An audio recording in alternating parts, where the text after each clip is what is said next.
Hi, and welcome to the session New-ish to Organizational Anti-Racism Work, where we'll be diving into and discussing different approaches to doing the work in our organizations. I'm Tim Sonova. I'm a white man with short to medium, messy brown hair. I'm wearing blue rectangular glasses. I have sort of salt and pepper, maybe, stubble. I'm wearing a black sweater, zip-up sweater with a blue dress shirt and a blue tie. I'm sitting in front of a wood-paneled wall. And I am really excited about this session, especially coming off the last session. I'm so excited. I'm just excited for today and being able to spend time with all of you. A reminder about the Q&A and the chat here. If the chat starts filling up, throw your questions into the Q&A, and then as we're going along, we don't lose them. I'm excited to be joined by three amazing people. ANSA EDIM, Vice President, Staff Board Chair at Change.Org, Courtney Harge, CEO of By For All, and Tiffany Wilhelm, Program Officer of Opportunity Fund. ANSA, Courtney, Tiffany, welcome to the summit. Yay, so excited to be here. Thank you for having us. I realized we didn't say what order we'd go in after I do that. To kick things off, why don't we go around in that order? ANSA, Courtney, and Tiffany. How do you typically introduce yourself and your work? And as you think about organizational anti-racism work, what does that look like and mean to you? All right. Hi, everyone. My name is ANSA EDIM. Pronouns are she, her. I'm in Washington, D.C., and I am a Black woman wearing a headscarf with my hair out, white t-shirt, and green overalls. I am in my home office with a blue and white background that I painted in a pandemic project. How do I think about organizational anti-racism work? Really, I'm personally kind of new-ish to it as well, as is Change.Org. And the way I think about it a lot is a lot about learning about what equity really means, and spending a lot of time like kind of parsing the difference between equality and equity. And it's been a lot of education I work in a white-led tech company, as Change.Org is generally a white-led tech company. And so it's been a lot of education and a lot of teaching and a lot of learning and a lot of energy put into kind of bringing people up to speed and getting people moving along in their anti-racism journey. I'll pass it to Courtney. Thanks, ANSA. My name is Courtney Harge. I am the CEO for All. I use she, her pronouns. I will preemptively offer that I have the best roommate ever who offers an occasional cello concerto, which you might be hearing as I speak. I am also a Black woman. I'm wearing a red shirt. I am in a favorite virtual space of mine, which is the library of the former Fractured Atlas office. So you can see 3 chairs and a couch behind me, not to mention a wall of library books and a gnome. I have a short afro. I have some big round glasses, and I'm wearing a headset. And what brings me to institutional anti-racism work, it really was selfishly a matter of self-preservation. Work was a place where I knew I could be successful just as a venue, and I am somebody who has had success in quote-unquote traditional spaces. Like, I graduated from college with honors. I actually have strong relationships to institutions, and I would get to jobs and not be able to thrive or succeed, and it felt like there has to be something that is a problem. Something has to be hindering me in a way that isn't just about, can I work harder through it? It's like, what if the environment itself is a problem, and what are the ways in which I can engage with correcting that and allowing for people to be as much of themselves as they need to be successful at work. And so that is where it grounds for me. And really, the more and more as I see, like, how do we build environments that people can thrive in? For me, there's no way to do that without an anti-racism lens. And I will pass it to Tiffany. Hi, everyone. It's great to see you. It's great to be with you, ANSA and Courtney and Tim. Tiffany Wilhelm, she or they pronouns. I am currently a program officer at Opportunity Fund, which is in land that's now known as Pittsburgh, which is Seneca and Lenape and Mingo and Shawnee and Hopewell and many others land. So glad to be with you from there. I am a white woman and really short hair, like super short, buzzing it during the pandemic. In my bedroom, where my headboard of my bed is actually a fuzzy shag carpet that I've tacked up on a green wall, so you can see both of those behind me. I'm wearing a blue sweater that's sort of a V-neck and some big silver earrings. I'm glad to be with you all, and I too have a lot of gray poking into that somewhat darker short hair. I get to work in philanthropy, and then I also do some work in organizations around anti-racism work. I'm part of the community that Courtney's part of too, Art Equity, and others like that as well. Gosh, how do I think about organizational anti-racism work?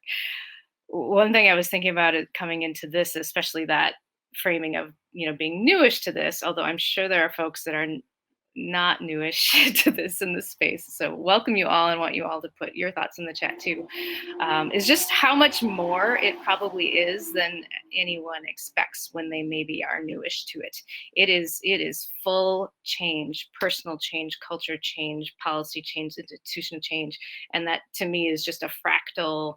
It's a fractal of what's happening in the whole society, right? And so that's kind of what I think of to start. But I'm really excited to talk more to y'all about that. One of the questions that our colleague at Fractured Atlas, Nina Berman, prompted us a couple of months ago, that created a podcast and a blog post. Nina's also here, so hello. So I hope I get this right, Nina. No, she said, we talk about the work a lot, doing the work toward becoming an anti-racist, anti-oppressive organization. She said, but what do we mean when we say the work? For each of you, what does that mean when people say the work? Either, well, period, or I guess that's a question mark.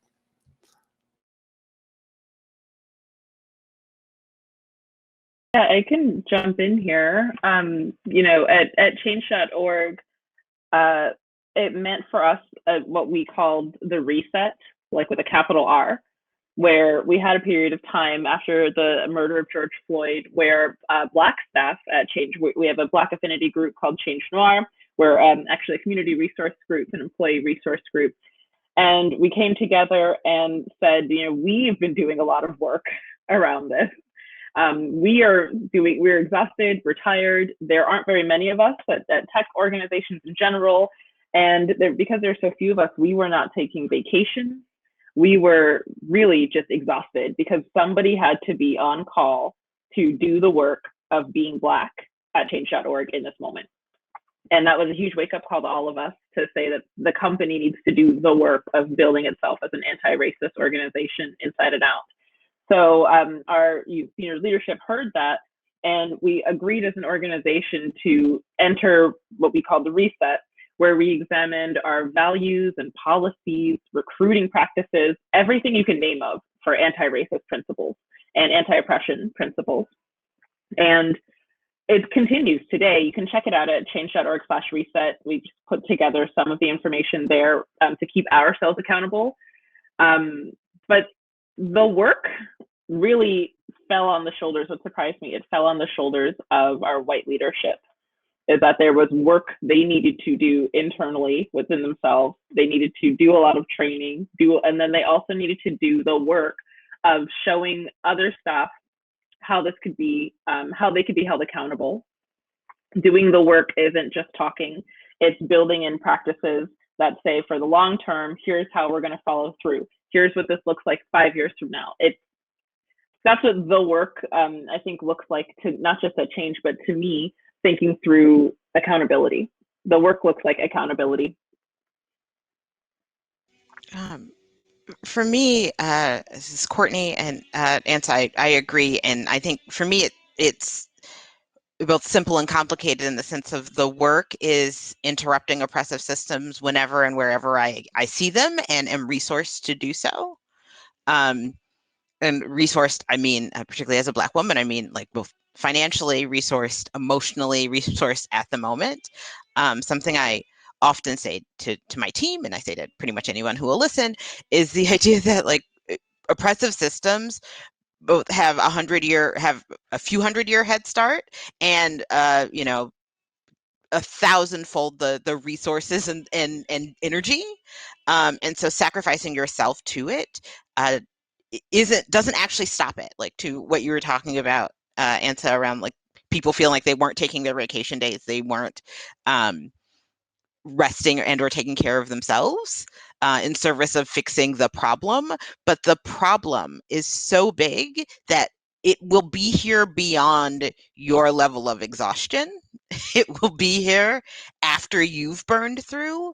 And so for me, the work is doing as much as I can and being really clear about what I cannot do so that I can do something else the next day or the next moment, so I can interrupt it again, because this oppressive systems don't need any more martyrs in service of them. Like they've taken so much of our time, our energy, our resources, that throwing my well-being and any of our well-being, this isn't just about me, throwing any of our well-being at it, the point both won't fix the problem and will just sacrifice you. So for me, it's doing the work is taking care of myself so that I can interrupt more things more often with more efficacy.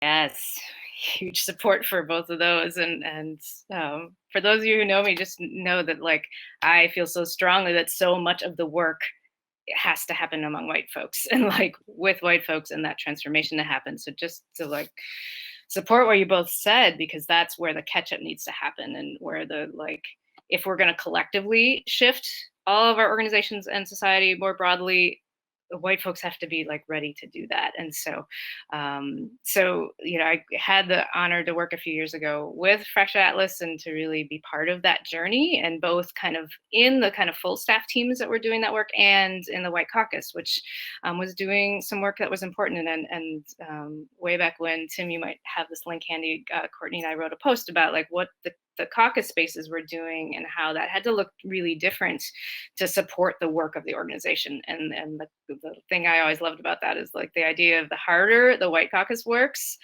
the more everyone else is going to be able to resource themselves and rest and heal, and like then collectively we can move the work forward. So yeah, so I really am passionate about supporting those kind of spaces. We had a similar series of conversations, like you were saying, ANSA, happened in Pittsburgh last year among the funding community, where you know, some folks that were starting to gained some awareness last summer, said, you know, hey, will some of our Black colleagues, will you host sessions for us? And folks said no. And so we formed kind of a White Caucus space for just anyone in the funding sector here in this region, which is just, you know, now is going to continue and is just going to be part, hopefully, of whatever other journeys everyone is on, because there just is so many different things to be part of and to keep growing and learning in. So the work just looks like so many things. And I also just wanted to, like, if you're doing it in an organization, just think about it being emergent. Like, try different things. Know it's got to be ongoing and long term. You know, like our session descriptions, like book clubs and caucuses, and also like, yes, try it all. See what works in the moment. See what your culture needs for the change at the moment. See if you need some outside help, or if you just have the folks in the space who can support that learning. Like, all of it is important. So. I just shared a couple of links, including the piece that Tiffany co-authored with Courtney, and a piece that is based off of a list that Tiffany compiled years ago that one of our colleagues, Nicola, published, and then another one of our colleagues, Nina, updated. It's called Resources for White People to Learn and Talk About Race and Racism. And we just looked at our blog numbers at Fractured Atlas, and it is the most read piece by tens of thousands of reads that we ever published. I think it's nearing 100,000 views, and then maybe the next post is like 30,000. So it's so those are two pieces that are there. What isn't the work? White feelings. Yeah, plus one. that isn't the work No. at all. Uh, it really is. The work is decidedly not about making white people feel better about themselves. Like, I have love for many people, but I really do not care if you feel better about us going to the joyful revolutionary space. I actually, like, as much as I love wanting to change hearts and minds, I actually want people to just functionally be better. I actually don't care if you like being better, right? and I know that is that's not how everybody approaches it, but I don't need you to believe that I should be treated well. I would like that. I actually just need you to treat me well. Right. And then how you feel about it, you can take that home. That's your work to do. And so I think people get confused in talking about the work in quotes, because they think the work is, I need to believe and feel and trust that you, whoever you are, marginalized in any way, deserve this treatment. And I'm like, no, it's actually not up for you to like arbitrate it. That you just need to do it. Throw the resource nets at it. Just frankly be better, and then you can figure out if you feel good about it. But yeah, managing white feelings is decidedly not the work. I want to plus one that 100%. This is ANSA speaking. For those listeners, is that not just the feeling good about it, but managing white guilt was a huge stressor for me personally in the last year or so. Is there are people who really want to be doing this work and they just feel so bad that we haven't achieved it yet, and this is horrible, isn't it? And it's just like it's just a huge downer. And I, as a Black woman, I'm already experiencing this. Having to ask someone to have empathy for you and your lived experience is hard enough, and then having to manage that person feeling guilty for not having already given it to you, it's just complicated. It overcomplicates things. I 100% agree with you, Courtney, in that just do it. Let's just get there and just do it. I don't want to kind of hold people's feelings. And what I find really interesting about the conversation about caucuses is just that we did some hours, dozens of hours of trainings at Change.Org, and there were some questions. There were some questions around caucusing, where we split up into caucuses, and the group of us who were in the Black caucus were like, this isn't for us, we don't need to be here, we already know what we're here to do. And we had this like strong feeling. And so on one hand, we were pretty grateful for our break from really challenging conversations. And on the other hand, when we came back and talked as a group, I found myself being really grateful that there was a space where I didn't have to be the living example of why they needed to be in this training, where those people who needed that could go and talk amongst themselves. And I appreciated not having to do that work, because doing diversity trainings, I'm putting some quotes, diversity trainings is a huge broad spectrum of types of trainings. And being a Black person in a mixed group, having people ask hard questions that aren't very easy for me to hear, or asking for me to give an example of a time someone was racist against me. It's just very traumatic. And it's difficult for me as a Black person. And so I think that's where caucuses really make a huge difference, is not putting the pressure on Black and brown folks to have to hold for other people's feelings in those cases. Yeah, and knowing that can have places and spaces. Tim, I'm trying to go. I was listening too much, and yeah, it's the classic. Oh crap! I'm supposed to be asking some questions. But it was sort of about what is not the work, right? And I think that's sort of the tricky space. If I think about actually the work that does happen in white caucuses, is just trying to hold all of that, like letting it be a little bit of a process space, but not letting it get stuck there either, because like that can be just ridiculous and hard, and not moving us, giving us tools to move through all of that is a lot of, I think, the work of White Caucus Spaces. And the other thing I think about, that's not the work either, or it's only part of the work. It's not the work, but like it's so much more embodied than we often realize. Like we can't way out of any of this, and so any of the work happening in whatever space it is just has to go so far beyond that intellectualizing part of it, because that just, we will never get anywhere with if that's where we stop, really. Speaking of intellectualizing, our Ina Berman, who we mentioned a couple times already in the session, asked the question: how do you think about how much of your intellect, time, energy, emotions should go into anti-racist work at your job versus in other aspects of your life? Ooh, I love this question. And I have, my opinion is, frankly, as much or as little as you want and or need. And I'm going to rephrase that. For POC and or other marginalized people, white people, as much as you can spare, and then a little extra.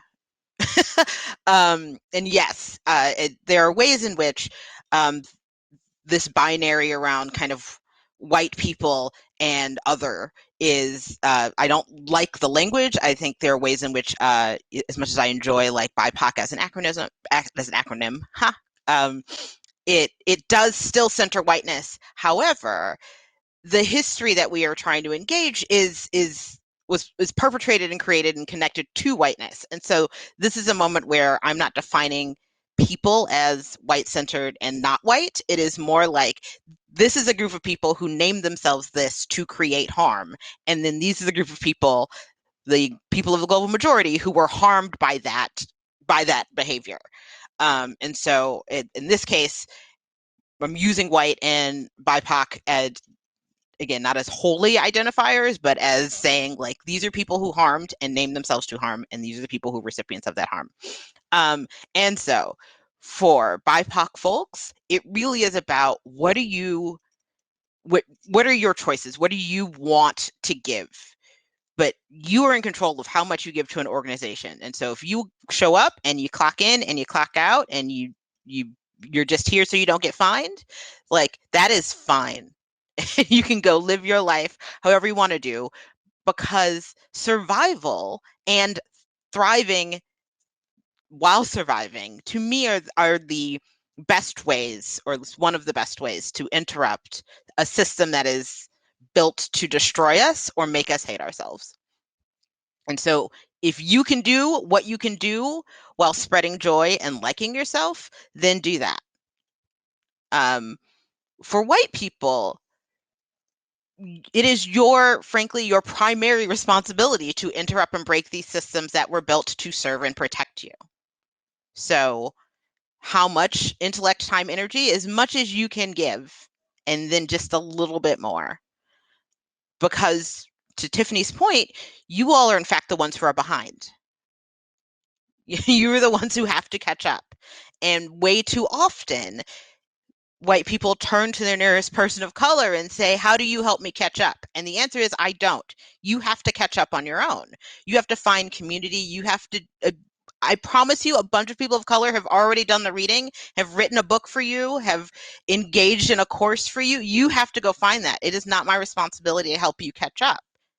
And I still want to be in community. I realize, I promise you, I'm happy to support you catching up, but it is not my job. It is not my responsibility. And you are still responsible for catching up, even without the assistance of your nearest Black friend. I promise.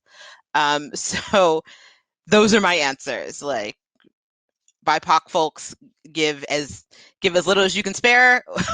White folks, give everything and a little bit more. I can jump into Tiffany. I don't want to jump you if you have something to say. Okay. I agree with that, of course. Surprise, surprise. I was introduced to the NAP ministry on Instagram last year, and I've really stuck by the principle of rest as resistance. And I will nap in the middle of the day if I'm stressed about racism. I will just walk away. And to the point I made earlier about last year, Black folks at Change really struggling with the responsibility, the feeling of the responsibility to make sure that the company was fighting racism. And to Courtney's point, it's not our job. But you still feel this responsibility, because if it's not our job, whose job is it? And if we don't do anything, then nothing happens, and there's this constant pressure. I decided, to Nina's question, that at work, because it is a part of my job, I am paid to do this work. I am a staff representative at the executive level. It's a new role at Change. I'm on the C team. I'm in the C-suite, and I represent staff at that level. And I'm the first Black woman at Change.Org to be at that level. And it comes with a lot of responsibility and pressure to be at that level. And so I've decided to put my energy and intellect at work, into it at work, because I feel a responsibility. But in my personal life, I was very quick to just say, "Oop, nope, not going to deal with that. That's racist." Walking away from that. I'm not going to tell you it's racist. I'm not going to educate you about why it's racist. I'm just going to release myself from that. And I had this epiphany that something had to give in my anti-racism work, and that it had to be dealing with anti-racism in my personal life, because at work I am making an impact that I really value. I love the work that I do. I love my colleagues of all backgrounds, but in my personal life, the world is huge, and I am one person, and I don't owe it to every racist or sometimes racist or maybe racist to educate them and put my energy and intellect and time and emotions into making sure they see me as someone who's deserving of existing and thriving. So yeah, in other aspects of my life, I put very little energy, starting very recently, into anti-racist work, because it's not my job. And I released myself of having to educate other people. Full support. And yeah, Courtney, just what you said, white folks, give as much as you can at your job and in other aspects of your life.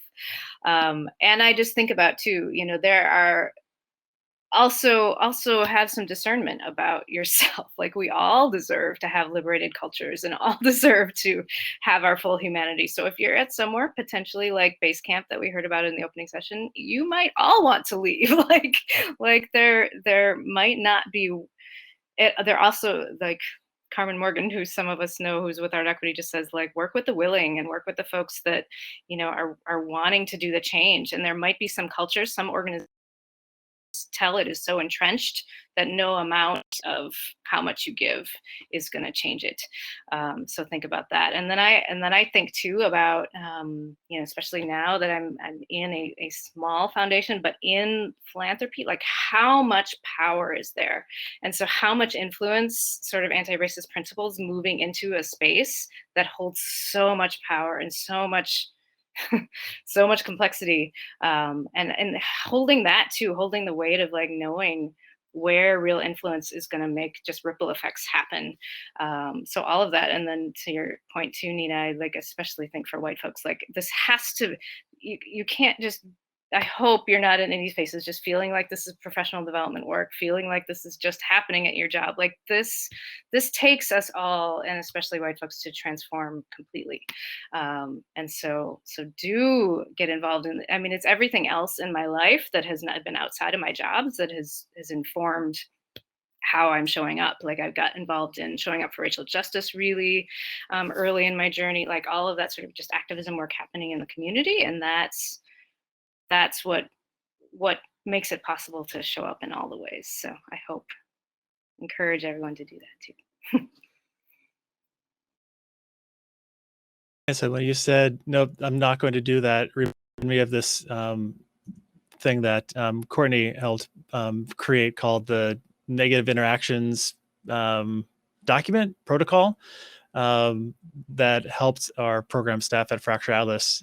And we published it so everyone can see, if you're being racist and oppressive, someone has the full backing of the organization to just hang up the phone on you or not respond to your email. Courtney, do you want to give a bit of sketch into this? And I included the link in the chat so people can actually download it and use it if you want. Certainly. It was, for me, it came as a response to staff, particularly POC staff, feeling like they could not exit conversations where people were misbehaving. And it wasn't because of a directive from in higher ups. It was, in essence, just kind of generally understood that the customer is always right.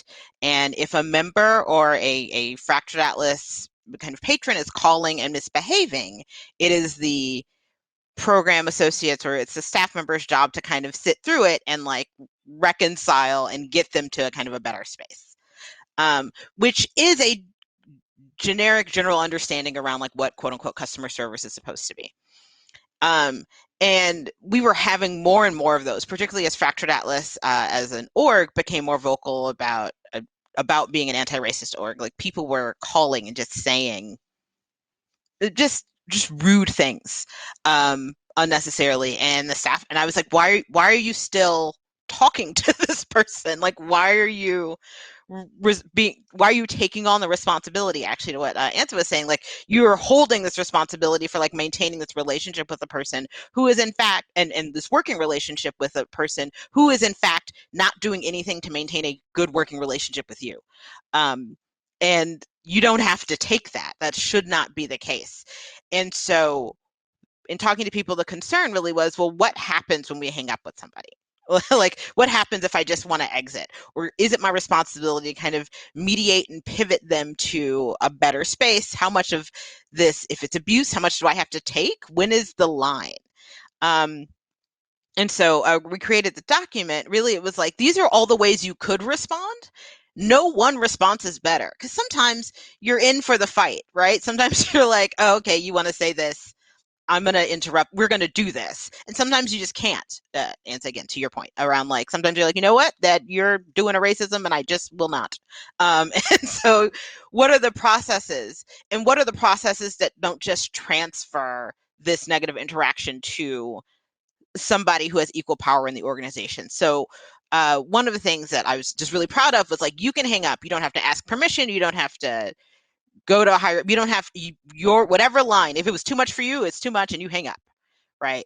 And then it was all you had to do to tell everybody was say, we had a hashtag, it was bad call. You could put it on Slack and say bad call and this phone number. And so that way, when it came back, if somebody decided to call back, everybody knew not to hang up, or particularly those at the lowest, not to hang up, sorry, not to pick up. Anybody at the lowest level of the organization was like, nope, we're going to let that ring. Like, no, you're not going to get to yell at somebody and then try to go to somebody else and be like, this person was rude to me. It's like, nope, they've already flagged that you misbehaved. And this is what's up. And then it was up to somebody with more institutional power to respond and address that person. Like they would call back or they would email them and say, first, this is how you mistreated our staff. So before we resolve whatever you need resolved, I need you to know that that's not how you treat the people who work here. And once you agree to that, then we can talk about your issue. But it really became a series of steps that allowed people to feel empowered to disconnect and know that they weren't going to be undermined like later in the process by being like, I know this staff member was unreasonable, but I really care about you, in the way that I've seen like other organizations do, where they kind of say, well, that person, just like the staff member, misbehaved, but we know you're right, and just to like maintain that relationship. It's like, no, if you're going to work with us, you have to respect that we are people, that we deserve that type of energy, and that's where the document came from.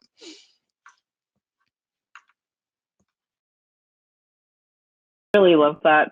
I love that. I was just smiling the whole time you were speaking, just thinking about all of the times where I wish that I had that protocol somewhere I've worked. I've worked in tele-research in college, and the number of people are mean. People, I mean, we all know with anonymity, you know, with phone calls or the internet, or like if I could have just been like, click, I'm just gonna hang up here, don't have time for you, nobody pick up the phone. I love that as kind of conditioning for other people as well, which is something that I had to learn in my own anti-racism journey. My family is Nigerian. They came here in the 80s. I was born here in the US. And I learned about my own Blackness in this, in this different way as a first generation American. And James Baldwin, he talked about when kids are this is his quote, so I'm going to put it in air quotes. But when kids are playing cowboys and Indians, and that they're rooting for the cowboy, they love John Wayne. That's like super great. Everyone wants to be John Wayne until you grow up to realize there's a minute when you're about 6 years old, you realize that you are the Indian in the quote cowboys and Indians game. You're not John Wayne. That there's a select few that are John Wayne, and I had that realization sort of, around that age and later. And it was only until the last several years of my life that I had this kind of awakening that I could just talk back to people and just say, no, that's not nice. That's not right. That's not how you talk to people, or, hey, that's racist. And I had this awakening. You can tell people they're being racist. And so I really love bringing that into the workplace, because it's difficult and it's a huge burden on like HR systems for Black staff, Black, Brown, Indigenous staff to have to go to HR and make such a report, which I have had to do several times in my life, make a report, this person was racist to me. They do an investigation. The investigation comes out this way. It's all very clinical. And I would love to take some lessons from this to my current workplace, to just say, hey, like, I think this is something that we can start to implement. It's just empower people to shut stuff down. I love it. Ways that like this imbalance works, and I know we're short on time, but I'll be quick, is that there's an assumption that responding negatively to negative behavior is the first shot fired in this conflict. Like, this person said something terrible to me, and if I respond in kind, I'm the problem. And it's like, no, violence has already occurred. Like, the violence has happened. Somebody has said a violent thing, has enacted something that is an attempt to limit and undermine my own humanity. Right? How I respond to them is a reaction, is not the inciting incident. And so to what you're saying, like, one of the ways in which part of my comfort around interrupting that is, one, recognizing like this violence has occurred and I am responding. Two, I am not responsible for how you feel about me. I am responsible for interrupting what is happening and for not just letting you harm me. Right. So I'd much rather, if you think I'm angry Black woman or whatever that means, like, okay, that's on you, but this person said something real foul to me and I'm going to respond in a way that names this is what just happened. And that is not a violent act. That is not, it's not even about like meeting violence with violence, but it is like naming violence is not the same as enacting violence. Just unmuting so you can hear my snaps. Yes, I appreciate it. I love that. And I'm excited for funders to the point where they say, hey, we see anti-Blackness happening. We see people getting harmed. We're not going to fund you anymore. Like, it really could be kind of that simple too. It could be so easy. So we have about 5 minutes left in our conversation today. If there's other questions that you have, please put them in either the chat or the Q&A. I've been taking a look at them. Maybe let's take a look at the question. I was scrolling up. I saw Sarah posted, I want to learn how to encourage our workplace to turn apathy and concern into action. And maybe a related question that I often hear is like, what if I work for an organization and they're not going to do anything about it? What if they're like we heard in the first session, maybe they put a black square on Instagram and they're like, all right, well, so what are we going to do? And what if you work in an organization and that's not showing they're truly committed to the work? What should you do? What can you do? I don't remember if it was Tiffany or Courtney who said this earlier, so forgive me, but I believe we were talking about kind of like the power of your own labor, really, at the end of the day. It is a privilege to be employed. It's a privilege to be able to leave a job, and I totally understand that.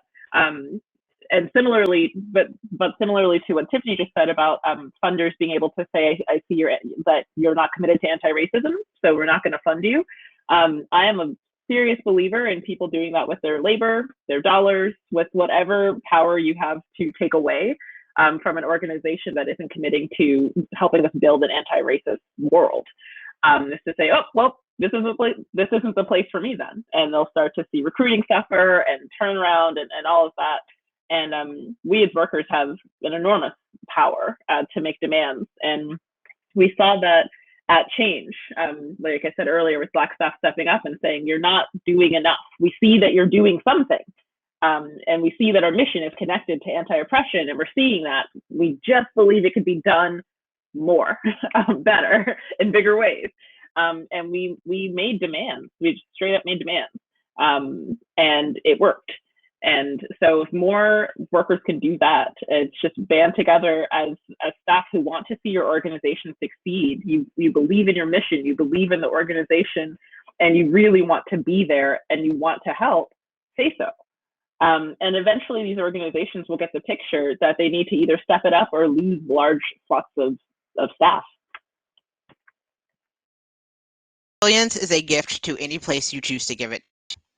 And they are giving you dollars in exchange, which is not more valuable than your brilliance and talent. And even if they are paying you what you feel you are worth or what you deserve, you are still giving them more than they are giving you.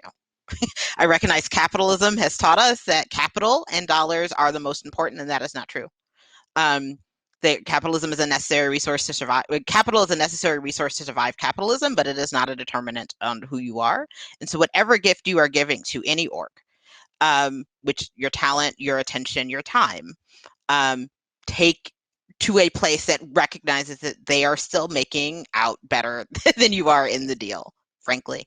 I always like to say, pull LeBron, take your talents to South Beach. Like, go where you can be appreciated and where people are willing to work with you. Because if they are expecting you to come in and do the work for them, one, it'll fall apart. Two, like I said earlier, you will fail before the systems fail. And three, the second you do go, it will not be sustained. And so you've in essence out on a treadmill that nobody's going to see. And not create a better world. It's not just about being seen doing the work. It's about, like, can we make impact? And the people and orgs and institutions who are not willing to grow and adapt and change deserve to collapse. Do not save them. They have boards, they have CEOs, they have staff who are paid and compensated and supported in keeping the organization going. And if people are not making choices to do that, where they are losing staff, like, let it go, let it fail. And build something new in its place. Give those resources to other people. Fully. And I realize I feel like I'm coming from a very kind of nihilistic place, but this is out of love. This is about building a joyful space. And if other spaces do not want to be at the joy of liberation with me, then they can go. They can be elsewhere. They can hate from outside the club, because we will be in a joyful, loving, chosen community. And with that, the clock has hit 45. God, so amazing to be with the three of you today, and our great participants who have been lively in the chat. ANSA, Courtney, Tiffany, truly thank you so much for sharing your wisdom and your insight and your time with us today. Thank you for being at the summit. Thank you so much for having us. Yeah, it was so great. Thank you. Thank you all. Thank you everyone for attending. For sure. Thank you. And with that, we have another 15-minute break here where you can network with other people. You can take a break, do whatever. Our next two sessions at the top of the hour, employment law and COVID, and intentionality and environmental impacts. Thank you. Thank you so much, everyone. Truly amazing. Take care.